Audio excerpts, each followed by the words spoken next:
voudrais, si vous permettez, que vous reveniez rapidement sur ces facteurs de risque de l'hypertension artérielle.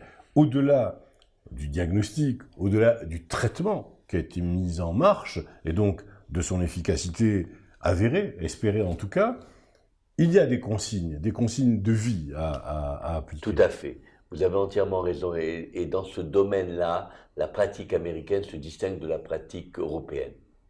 Les Américains, les médecins américains, quand ils ont un patient à leur cabinet qui est hypertendu, ils ne commencent pas de traitement médical au début. Ils conseillent aux patients une reprise de l'activité physique régulière, une alimentation équilibrée avec moins de sel, et revoient en général le patient quelques mois après et décident s'il est nécessaire ou non d'entreprendre un traitement. Avec une perte de poids, une demande de perte de poids aussi. Avec également une perte de poids, tout à fait. Il y a une corrélation aujourd'hui évidente entre la perte de poids et l'hypertension artérielle? Il y a une corrélation. Enfin, entre le poids et l'hypertension artérielle? Il y a une corrélation qui est moins forte qu'on ne pensait. Beaucoup de patients ont perdu du poids et ils n'ont pas été pour autant hypotendus. Donc, c'est une idée qui a prévalu, qui existe, mais qui est beaucoup moins forte qu'on pouvait penser. En Europe, on a peur. Un médecin voit un patient hypertendu, il a peur de l'impact médico-légal, il démarre un traitement tout de suite. Je pense qu'il faut avoir une attitude un petit peu mitigée entre les deux extrêmes. C'est-à-dire, il faut peut-être commencer, il faut d'abord confirmer le diagnostic, souvent par un interventionnel. Deuxièmement, indiscutablement conseiller aux patients la perte de poids, la reprise d'une activité physique régulière et une alimentation beaucoup plus équilibrée. Mais on ne peut pas non plus attendre trop longtemps de démarrer un traitement.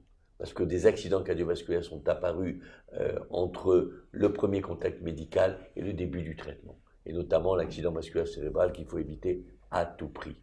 Donc il faut être prudent et il faut être proactif devant une hypertension artérielle élevée. Il faut traiter. Il faut traiter.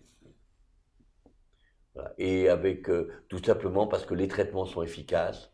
Il a été démontré par les études épidémiologiques que les patients, que cela limitait les complications cardiovasculaires, infarctus, angine de poitrine, insuffisance cardiaque. Donc on ne peut pas nier ces données maintenant qui ont été amplement confirmées, et surtout que les médicaments maintenant de l'hypertension artérielle sont bien tolérés, permettent un confort de vie normal. C'est-à-dire que le patient prend son médicament le matin avec son café du matin et vit une vie normale.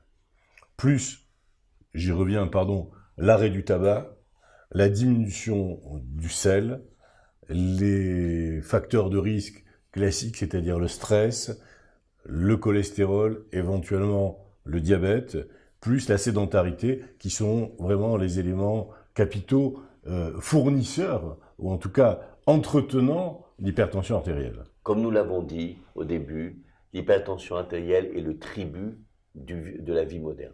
C'est vraiment la rançon de la vie moderne.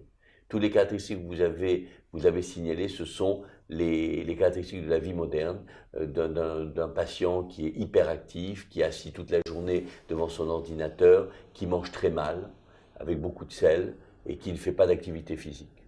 Donc ce patient va être hypertendu. Au début, il va ne pas sentir son hypertension artérielle parce qu'elle va lui donner un regain d'énergie, mais très rapidement, il va sentir des céphalées, des vertiges, et il va consulter pour cela.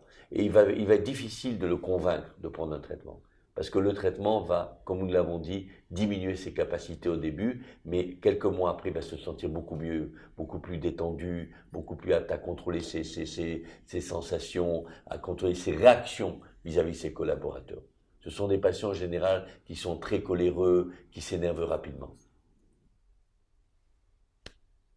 Merci docteur Ouzan pour toutes ces bonnes indications et toutes ces explications. Merci infiniment.